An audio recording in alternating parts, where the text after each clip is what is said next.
কি দেখোস? ওই দিকে লাভ নাই, চ্যানেলটা সাবস্ক্রাইব কর।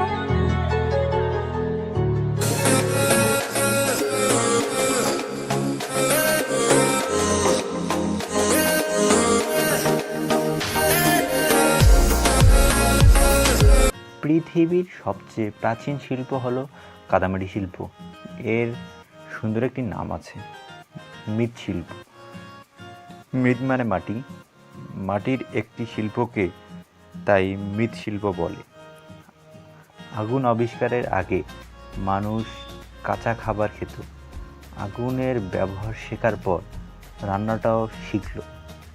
রান্নার জন্য দরকার হলো পাত্রে।